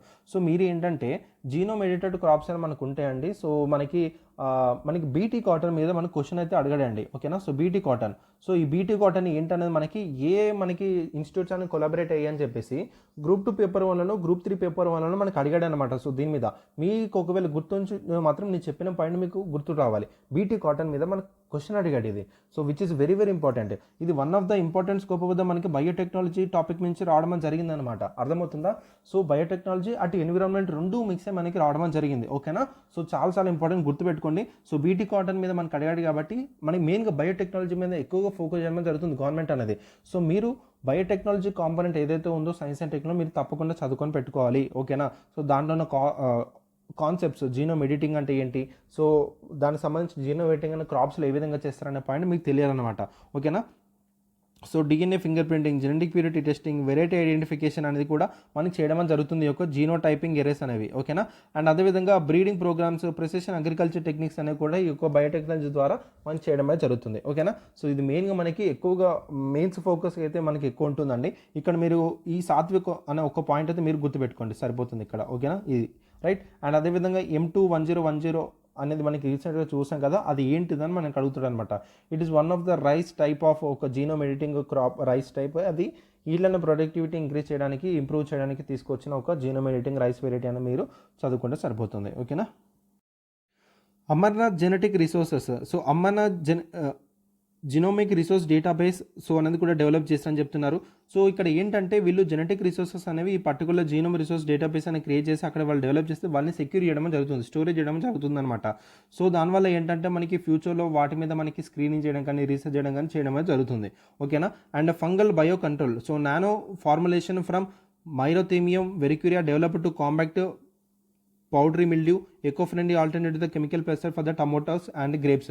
సో మనకి టమోటాస్ కానీ, గ్రేప్స్ కానీ, ఏవైతే వెజిటబుల్స్ కానీ, ఏదైతే మనకి ఫ్రూట్స్ ఉంటాయో వాటికి ఈ యొక్క కెమికల్ పెస్టిసైడ్స్కి ఆల్టర్నేటివ్గా ఈ యొక్క ఎకో ఫ్రెండ్లీకి సంబంధించిన ఈ యొక్క కెమికల్ పెస్టిసైడ్స్ అనేవి వీళ్ళు డెవలప్ చేయడం అయితే జరుగుతుందన్నమాట. ఓకేనా. సో ఆ విధంగా కూడా బయోటెక్నాలజీ అనేది యూజ్ అవడం జరుగుతుంది. And Kisan Kavach, farmer safety gear, ఇలాంటివి మీరు గుర్తుపెట్టుకోవాలి. Anti pesticide suit to prevent pesticide induced toxicity and enhance occupational safety in agriculture. So మనకి ఈ యొక్క పెస్టిసైడ్స్ ఏవైతే ఉన్నాయో ఆ టాక్సిసిటీని మనకి పెంచడం జరుగుతుంది అన్నమాట సాయిల్లో. సో ఈ యొక్క యాంటీ పెస్టిసైడ్ ఏదైతే ఉందో ఈ కిసాన్ కవచ్ అనేది ఫార్మర్ సేఫ్టీగా ఉండమని జరుగుతుందని చెప్తున్నారు. ఓకేనా. రైట్. నెక్స్ట్ బయోటెక్నాలజీ అనేది యానిమల్లో కూడా మనకి ఏంటంటే ఒక రెవల్యూషనైజ్గా ఉంటుంది. అండ్ లైఫ్ స్టాక్ ప్రొడక్టివిటీ ఏదైతే ఉందో ఎన్హాన్స్ అవుతుంది ఒక బయోటెక్నాలజీ వల్ల అని కూడా చెప్తున్నారనమాట. సో లైఫ్ స్టాక్ పాపులేషన్ ఏదైతే ఉందో మనకి రూరల్ హౌస్ హోల్డ్స్కి 2/3 సపోర్ట్ చేయడం జరుగుతుంది. ఇండియాస్ లార్జెస్ట్గా ఉండమని జరిగిందనమాట. అండ్ అదేవిధంగా స్మాల్ అండ్ మార్జినల్ ఫార్మర్స్ వాళ్ళు కూడా ఈ యొక్క రూరల్ డెవలప్మెంట్లో ఇంక్లూజివ్గా పనిచేయడం జరుగుతుంది. చాలా చాలా ఇంపార్టెంట్, గుర్తుపెట్టుకోండి. So innovations though specifics not detail in release. Okay. Break through in veterinary medicine disease management మీద లైఫ్ స్టాక్ జెనెటిక్స్ అని ఇంప్రూవ్ అవ్వడం జరిగింది. హయ్యర్ మిల్క్ ఇవ్వడం జరుగుతుంది, మీట్ ఇళ్ళని ఎక్కువ ఉండడం జరుగుతుంది. అండ్ బయోసేఫ్టీ మెజర్స్ అనేవి వ్యాక్సిన్స్ అనేవి కూడా మనకి యానిమల్ డిజీజ్కి కూడా మనకి ప్రివెంట్ చేయడం విధంగా కూడా బయోటెక్నాలజీ మనకి డెవలప్ చేయడం అయితే జరుగుతుందన్నమాట. ఓకేనా. సో అక్కడ మనకి మెన్షన్ చేయలేదు, బట్ ఇలాంటి పాయింట్స్ మనకి ప్రిలిమ్స్లో అడగడానికి ఛాన్స్ అయితే ఉండదు. బట్ ఏంటంటే మనకి మెయిన్స్లో అడుగుతాడు. జస్ట్ ఒకసారి ఓవరాల్గా ఒకసారి రీడ్ అయితే ఇవ్వండి మీరు. ఓకేనా. ఆక్వాకల్చర్లో అండ్ మెరైన్లో కూడా బయోటెక్నాలజీ ఏ విధంగా ఉందంటే బ్లూ ఎకానమీ సస్టైనబుల్గా వెళ్ళడానికి కూడా బయోటెక్నాలజీ చాలా ఉపయోగపడడం జరుగుతుంది. సో ష్రింప్ డైట్ ఇన్నోవేషన్ కూడా తీసుకోవడం జరిగింది. So fish meal replacement in yeast fermented soya meal. So and అదేవిధంగా 35% ష్రింప్ ఫీడ్ ఇంక్రీజెస్ అయింది. గ్రోత్ బై అప్రాక్సిమేట్లీ 8.5%కి గ్రోత్ ఇంక్రీజ్ అయింది డ్యూ టు ద బయోటెక్నాలజీ ఈ అక్వాకల్చర్ మెరైన్ దాంట్లో మనకి వాడడం వల్ల. సో దీనివల్ల ఏంటంటే reduce reliance on the unsustainable fish meal sources promoting environmental conservation. So దీనివల్ల ఎన్విరాన్మెంటల్ కన్జర్వేషన్ అవుతుంది అండ్ ఫిష్ మీల్ సోర్సెస్కి ఒక అన్సస్టైనబుల్ వేలుగా మనకి రెడ్యూస్ అవుతుంది కూడా చెప్పడం జరుగుతుంది. ఓకేనా. సో ఇది మెయిన్స్కి ఉపయోగపడుతుందన్నా. సో అంత ఇంపార్టెంట్, బట్ ఏంటంటే మీరు ఒక 2-3 పాయింట్స్ దీంట్లో వచ్చి తీసుకొని రాసుకోండి. చూడండి, novel vaccine to reduce fish spawn mortality ensuring stable aquaculture. ఇది ఇంపార్టెంట్, గుర్తుపెట్టుకోండి. CIFA brood vac recently seen in the news was related to అని మనకు అడుగుతున్నారు అనమాట. సో ఫిష్ స్పాన్ మోర్టాలిటీని రెడ్యూస్ చేయడానికి ఒక నోవల్ వ్యాక్సిన్ తీసుకొచ్చారు. దీని పేరైతే గుర్తుపెట్టుకోండి. ఓకేనా. And interactive fish feed designer version 2 it is a software to develop and cost effective fish ఫీడ్ని యూజ్ చేయడానికి నాన్ కన్వెన్షనల్ ఇంగ్రీడియంట్స్ ద్వారా మనం తీసుకురావడం జరిగింది. సో దీనివల్ల ఏంటంటే ఒక అఫోర్డబుల్ వేగా ఉంటుంది. అండ్ అదేవిధంగా ఆక్వాకల్చర్ ఫార్మర్స్ కూడా ఒక ఎఫిషియన్సీ అనేది కూడా ప్రమోట్ చేయడం కూడా విధంగా ఉంటుందని చెప్పేసి ఈ యొక్క interactive fish feed designer version 2 అనేది తీసుకురావడం జరిగింది. సో ఫ్యూచర్ అవుట్లుక్లో మనం చూసినట్టయితే బయోటెక్నాలజీ ఒక క్యాటలిస్ట్గా మనం పనిచేయడం జరుగుతుంది. సో అగ్రికల్చర్లో మనకి క్లైమేట్ రెసిలియంట్ ఉంటుంది అండ్ ఆక్వాకల్చర్ ప్రొడక్షన్లో మనకి చూసినట్టయితే సస్టైనబుల్గా ఉంటుందని అండ్ అదేవిధంగా మనకి లైఫ్ స్టాక్ అనేది హెల్తీగా ఉంటుంది, ప్రొడక్టివ్గా ఉంటుంది, ఇంప్రూవ్మెంట్స్ అవుతాయని కూడా చెప్తున్నారు. సో మెయిన్గా మనకి ఎన్విరాన్మెంటల్ సస్టైనబిలిటీ మీద, ఫార్మర్ సేఫ్టీ మీద, ఇంక్లూజివ్ గ్రోత్ మీద ఫోకస్ చేయడం అయితే జరుగుతుందన్నమాట బయోటెక్నాలజీ అనేది. ఓకేనా. రైట్. సో దీని మీద మనకి ఏంటంటే సైన్స్ అండ్ టెక్నాలజీలో మనకి ఎక్కువ అడగడానికి అయితే స్కోప్ ఉంటుంది. సో వీటి మీద అయితే కొంచెం ఫోకస్ చేసేది చదువుకోండి. సో దీనివల్ల ఏంటంటే మనకి రీసెర్చ్ అండ్ కమర్షియలైజేషన్ మీద ఒక ఇంపార్టెంట్ రోల్ అయితే ప్లే చేస్తుంది. న్యూట్రిషనల్ సెక్యూరిటీ కూడా మనం ఇన్ష్యూర్ చేయగలుగుతాం, ఫార్మర్ ఇన్కమ్ కూడా ఇంక్రీజ్ చేయగలుగుతాం అండ్ రూరల్ ఎకానమీ ఏదైతే ఉందో రోబస్ట్ అంటే సస్టైనబుల్ డెవలప్మెంట్ గోల్ ద్వారా కూడా మన రూరల్ ఎకానమీ అనేది కూడా ఇంక్రీజ్ చేయొచ్చు అని చెప్పడం జరుగుతుంది. Sustainable development goals very very important. టోటల్గా మనకి ఎన్ని గోల్స్ ఉన్నాయి, అందులో మన ఇండియా అనేది మనకి ఎటువంటి టైప్ ఆఫ్ గోల్స్ని మనం తీసుకున్నాం. మన నీతి ఆయోగ్ అనేది ఈ యొక్క సస్టైనబుల్ డెవలప్మెంట్ గోల్స్ మీద మనకు పనిచేయడం జరుగుతుంది. దానికి సంబంధించిన ఇండెక్స్ అనేది కూడా రిలీజ్ చేయడం జరుగుతుంది. పోయిన ఇయర్లో మనకి సస్టైనబుల్ డెవలప్మెంట్ గోల్స్ నీతి ఆయోగ్ అనేది రిలీజ్ చేసింది. అందులో మనకి డిఫరెంట్ స్టేట్స్ అని ఏ విధంగా పార్టిసిపేట్ చేసింది, మెయిన్గా తెలంగాణ, ఆంధ్రప్రదేశ్ అనేది ఏ విధంగా పార్టిసిపేట్ చేసింది, ఏ పర్టికులర్ గోల్లో మనకి ఎటువంటి ర్యాంక్ వచ్చింది, ఏ గోల్లో మనం ఎక్కువగా మనకి పర్ఫార్మెన్సెస్ అని ఇచ్చాము, ఏ దాంట్లో మనం పర్ఫార్మెన్స్ అని ఇవ్వలేదు, ఇలాంటి విషయాలను మనకి ఒక సస్టైనబుల్ డెవలప్మెంట్ గోల్స్ ఇండెక్స్లో మనకి నీతి ఆయోగ్ రిలీజ్ చేస్తుందండి. ఆ నీతి ఆయోగ్ దానికి సంబంధించి మీరు చదువుకోవాలన్నమాట. ఓకేనా, రైట్. నెక్స్ట్ టాపిక్ చూడండి. India posed to host the 12th regional 3R and circular economy forum in Asia and the Pacific in Jaipur. ఓకేనా, సో ఇండియా అనేది 12th regional 3R circular economy ఫోరంకి మనకి హోస్ట్గా వహించడం జరుగుతుందని న్యూస్లో రావడం జరిగిందండి. ఇది ఎక్కడ మనకు జరుగుతుందంటే at Rajasthan international centre Jaipur from March 3rd to 5th. So ఇదైతే గుర్తుపెట్టుకున్నానా, ఈ ఫస్ట్ పాయింట్ అనేది మనకి ఎందుకైనా మంచి తప్పకుండా అడగడానికి ఛాన్స్ ఉంటుంది. సో ప్లేస్ నేమ్తో పాటు మనకు అడుగుతున్నాడు. సో రీసెంట్గా ఇండియా అనేది 12th regional 3R circular economy ఫోరంకి మనకి హోస్ట్గా వహించడం జరిగింది. అది ఎక్కడ జరిగిందని మనకు అడుగుతాడు. సో రాజస్థాన్ ఇంటర్నేషనల్ సెంటర్ జైపూర్లో జరిగింది. ఓకేనా, సో థీమ్ చాలా important. So realising circular societies towards achieving SDGs and carbon neutrality in Asia Pacific. So very important theme అండి. సో మనకి తప్పకుండా అడుగుతాడు. సో థీమ్స్ వాటి మీద మీరు గుర్తుపెట్టుకోవాలి. So realising circular societies towards achieving SDGs and carbon neutrality in Asia Pacific. ఈ theme అనేది మనకి ఇచ్చేసి ఈ theme was related to which of the meeting అని మనకి ఇస్తాడు, విచ్ ఆఫ్ ద ఫారం అని అంటాడు అనమాట. సో మీరు ఈ యొక్క 12th regional 3R and circular economy forum కన్నా గుర్తుపెట్టుకోవాలి మీరు. ఓకేనా, right. So it was organised by the ministry of housing and urban affairs వాళ్ళు ఆర్గనైజ్ చేశారు under the Swachh Bharat mission urban in collaboration with Japan's ministry of environment, United Nations of ESCAP, UNCRD, UNDSC. So United Nations సంబంధించిన కొన్ని agencies అని కూడా ఇందులో participate అయ్యి collaborate అయ్యి మీటింగ్ని conduct చేయడం జరిగింది. అండ్ అదేవిధంగా గవర్నమెంట్ ఆఫ్ రాజస్థాన్ కూడా ఇందులో మనకి కొలాబరేట్ అయ్యి పార్టిసిపేట్ చేయడం అనేది జరిగిందనమాట. ఓకేనా, సో ఇక్కడ మీరు గుర్తుపెట్టుకోవాల్సింది ఎక్కడ జరిగింది, దాని థీమ్ ఏంటి, అండ్ ఎవరు ఆర్గనైజ్ చేస్తున్నారు, అక్కడ కొలాబరేషన్ ఎవరు చేస్తున్నారు, జపాన్స్ మినిస్ట్రీ ఆఫ్ ఎన్విరాన్మెంట్ కూడా వాడు ఇంక్లూడ్ అవడం జరిగింది. కాబట్టి ఈ పాయింట్ అయితే గుర్తుపెట్టుకోండి. ఓకేనా, రైట్. నెక్స్ట్ పార్టిసిపేషన్ అనే engagement. Over 500 international domestic delegates వాళ్ళు మనకి ఇందులో వస్తున్నారు, అంటే అటెండ్ అవుతున్నారు, ఎక్స్పెక్ట్ చేస్తున్నారు. దాదాపు 38 member countries, 15 ministry, 60+ cities, 40+ startups and అదేవిధంగా 120+ స్పీకర్స్ అనే వాళ్ళు రిప్రజెంటేషన్గా ఉంటున్నారని చెప్తున్నారు. సో ఇది ఒక 3 day కాన్ఫరెన్స్. సో ప్లెనరీ సెషన్స్ ఉంటాయి అండ్ సస్టైనబుల్ వేస్ట్ మేనేజ్మెంట్ మీద అండ్ కంట్రీ స్పెసిఫిక్ డిస్కషన్స్ అని కూడా జరుగుతాయి. అండ్ అదేవిధంగా థీమ్ బేస్డ్ రౌండ్ టేబుల్స్ అని కూడా జరుగుతాయి ఇన్ డెప్త్గా. అండ్ టెక్నికల్ ఫీల్డ్ విజిట్స్ అని కూడా జరుగుతాయి to Jaipur solid and liquid waste management facilities purpose కోసము. అండ్ అదేవిధంగా visit to Jaipur's key heritage sites to integrate sustainability and culture preservation. And virtual participation కూడా జరుగుతుంది, available via official website. So ఈ విధంగా మనకి 3 day కాన్ఫరెన్స్ ఈ విధంగా జరుగుతుందని చెప్తున్నారు. సో మనకి అంత ఇంపార్టెంట్ ఏం కాదు, బట్ ఒకవేళ మీటింగ్ అయినప్పుడు ఆ మీటింగ్లో అవుట్పుట్స్ ఏమొచ్చాయి, ఆ మీటింగ్ ఒక హైలైట్స్ ఏంటి అనేది మనం అప్పుడు చదువుకుందాం. ఓకేనా, సో March 5th 3rd నుంచి 5th జరుగుతుంది కాబట్టి సో ఆ టైంలో మనకు వచ్చే కరెంట్ అఫైర్స్ అనేవి ఏ విధంగా మనకి చదువుకోవాలనే విషయం అప్పుడు మనం చదువుకుందాం, దాని యొక్క అవుట్పుట్స్ గురించి. Right. India pavilion showcasing national achievements. So India అనేది దాని యొక్క హైలైట్స్ అనే ఇండియా రిమార్కబుల్ ఇనిషియేటివ్స్ గురించి 3Rలో ఏ విధంగా ఉందని చెప్పేసి ఇక్కడ మనం డిసైడ్ చేయడం జరుగుతుంది. ఇక్కడ 3R అంటే అర్థం ఏంటండి, reduce, reuse, recycle and circular economy అనమాట. సో ఇక్కడ exhibition from key government ministries and the national missions showcasing India's policy drive and approach to the sustainability. So sustainability approve చేయడం కోసము ఎటువంటి టైప్ ఆఫ్ పాలసీ డ్రైవ్ అనేది మీకు follow అని చెప్పేసి ఇక్కడ వీళ్ళు ఒక ఇండియన్ పెవిలియన్ షోకేసింగ్ నేషనల్ అచీవ్మెంట్స్ని వాళ్ళు పెట్టడం జరుగుతుంది, ఒక ఎగ్జిబిషన్ లాగా. సో ఇక్కడ ఏంటంటే ఇంటరాక్టివ్ నాలెడ్జ్ షేరింగ్ ఈవెంట్స్లో ఉండడం జరుగుతుంది. మినిస్టర్స్, అంబాసిడర్ వాళ్ళు ఒక రౌండ్ టేబుల్ డైలాగ్ ఉంటుంది, మేజ్ డైలాగ్ ఉంటుంది అండ్ పాలసీ డైలాగ్ ఉంటుంది. అండ్ అదేవిధంగా signing of agreements under the sites 2.0 programme. చాలా ఇంపార్టెంట్ ఇది. ఓకేనా, సో దీని గురించి కూడా మనం అవుట్పుట్ గురించి ఎప్పుడు మీటింగ్ వెళ్ళిన తర్వాత దానికి సంబంధించిన అగ్రిమెంట్స్ ఏంటి, ఫారమ్స్ ఏంటి, MOUs ఏంటి, ఏ కంట్రీ వాళ్ళు అటెండ్ అయ్యారు, ఏ కంట్రీ మనము మాట్లాడుకున్న ఏ టాపిక్ మీద, ఎటువంటి డిపార్ట్మెంట్ మీద మనం అగ్రిమెంట్ చేసుకున్నాం అనే విషయాలు ఆ పర్టికులర్ మీటింగ్ అయినప్పుడు మనం డిస్కస్ చేసుకుందాం. ఓకేనా, రైట్. సో ఇక్కడ మనకి key knowledge and products and exhibition చూసినట్టయితే launch of committee 100+ best practice in circular economy by prepared by national institute of urban affairs. So అక్కడ వీళ్ళు ఏదైతే 100+ ప్రాక్టీస్ ఏవైతే ప్రిపేర్ చేశారో అవి అక్కడ లాంచ్ చేస్తారని చెప్పేసి చెప్తున్నారు. సో ఓకేనా, మనకు అంత ఇంపార్టెంట్ అయితే కాదు, జస్ట్ ఒక 1 రెడీ అండి. So international 3R trade technology exhibition కూడా అక్కడ సెటప్ చేస్తున్నారు. Over 40 Indian and Japanese business and startup showcasing circular economy solutions and best practices ఏవైతే ఉన్నాయో వాళ్ళు ఎక్స్చేంజ్ చేసుకుంటున్నారు. టెక్నాలజీ ఇన్నోవేషన్స్ అని కూడా ఎక్స్చేంజ్ చేసుకుంటున్నారు. అండ్ క్రాస్ లెర్నింగ్ ఆపర్చునిటీస్ కూడా అక్కడ క్రియేట్ చేయడం జరుగుతుంది. And waste to wealth initiatives ఇలాంటివి మీరు చదువుకోవాలండి. So special focus on non governmental organization and self help groups demonstrating sustainability drive and entrepreneurship.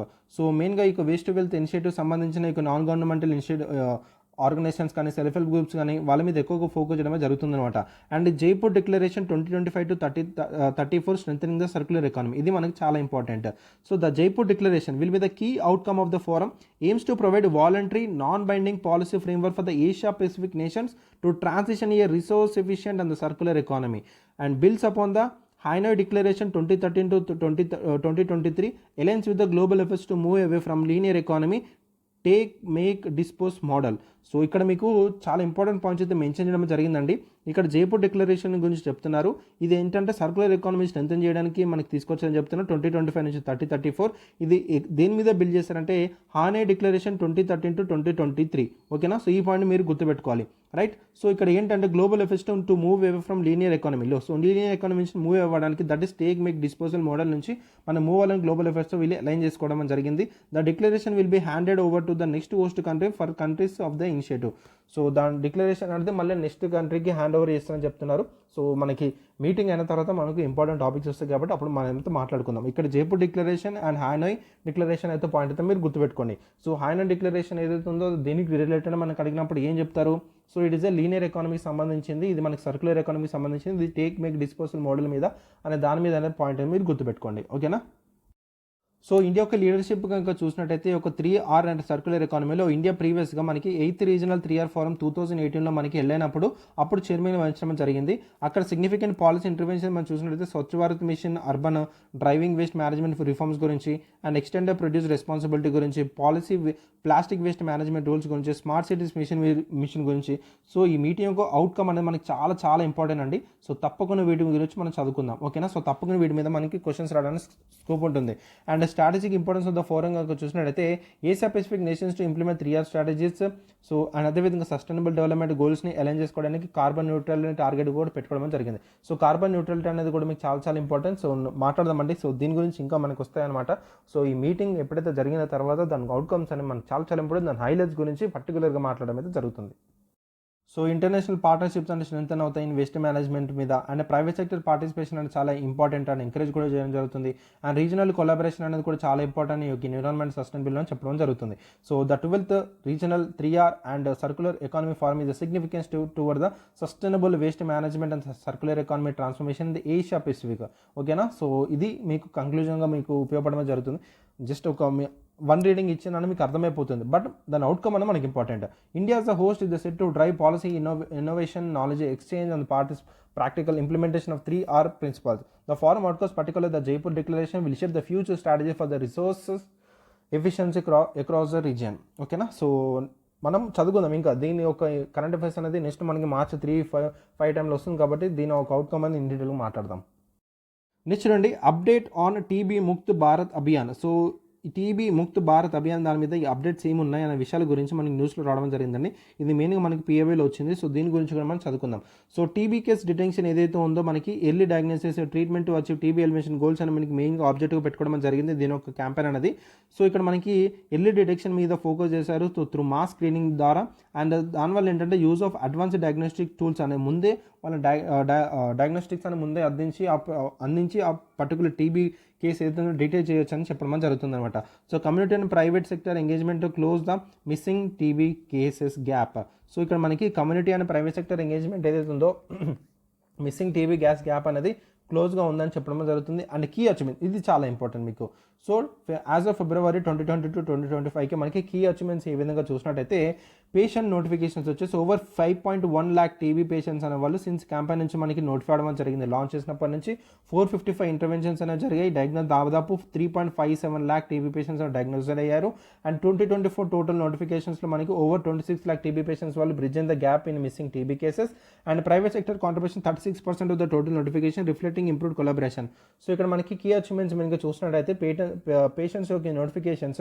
So ఈ విధంగా మేము ఐడెంటిఫై చేసాము అండ్ ఇంతమంది ఒక డయాగ్నోసిస్ అనేది మేము చేసామనేది వాళ్ళు ఇక్కడ చెప్తున్నారు. బట్ ఇట్లాంటి నెంబర్స్ అనేది మనకు అడగడనా, బట్ ఆ టీబీ అనేది ట్రాన్స్మిషన్ ఏంటి, దానికి వ్యాక్సిన్ ఉందా లేదా, టీబీ అనేది మనకి ఇండియాలో ఎప్పటి నుంచి ప్రివిలెంట్గా ఉన్నది అనే విషయాలు మనం తెలుసుకోవాలి. సో చూద్దాం. So screening and diagnostics effects చూసినట్టయితే ఇండివిజువల్ స్క్రీనింగ్ అని కూడా చేశారు.